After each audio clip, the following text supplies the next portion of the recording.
Hello. হ্যাঁ আম্মু। কিরে, কেমন আছিস মা? এই তো ভালো আছি, তুমি কেমন আছো? ভালো। তোর কি মনটা খারাপ? না, বলো। মনে হচ্ছে মনটা খারাপ। আম্মু, আমি কি করলে তোমার জামাই খুশি হবে বলো তো? আমি এত চেষ্টা করতেছি কিন্তু পারছি না। সব সময় চেষ্টা করতেছি ও যেন খুশি থাকে, কিন্তু আমি ওকে খুশি রাখতে পারছি না। কি করব বলো তো? কেন, কি হয়েছে? সব সময় আমার উপরে যেন রাগ রাগ ভাব, আমাকে পছন্দ করতেছে না, আমার সাথে রাগ দেখাচ্ছে। কি করব বুঝতেছি না। আম্মু, আমাকে একটু বলো তো, স্বামীকে কিভাবে খুশি করা যায়? শোন মা, স্বামীকে খুশি করার জন্য বেশি কিছু করা লাগে না। 4-5টা কাজ করলে স্বামীকে খুশি রাখা যায়। কি কাজ আম্মু, বলো তো? নাম্বার 1, স্বামী ঘুম থেকে ওঠার আগেই তুই উঠে যাবি।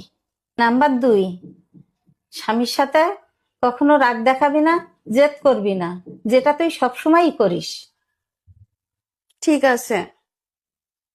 নাম্বার 3, স্বামীর মুখে মুখে কখনোই তর্ক করবি না, যেটা তুই সবসময় করিস।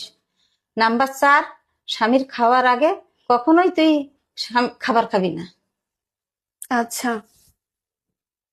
নাম্বার 5, স্বামীর সাথে কখনোই মেজাজ দেখিয়ে কথা বলবি না। নাম্বার 6, স্বামী বাসায় আসার আগে সুন্দর করে কাপড় পরে পরিপাটি হয়ে গুছিয়ে থাকবি। শোন মা, এই কাজগুলো তো তুই করিস না।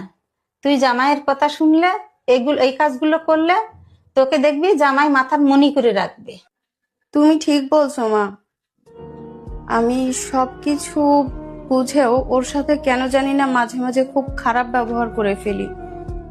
রাগের বশে ঝগড়া হলে মুখে মুখে তর্ক করি, মাঝে মাঝে মেজাজ দেখিয়ে কথাও বলি। আবার অনেকদিন ঘুম থেকে উঠতে লেটও হয়ে যায়।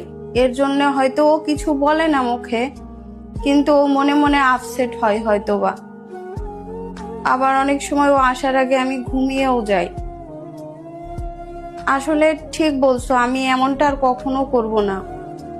তুমি যেগুলো বলছো আমি সবগুলো মেনে চলার চেষ্টা করব।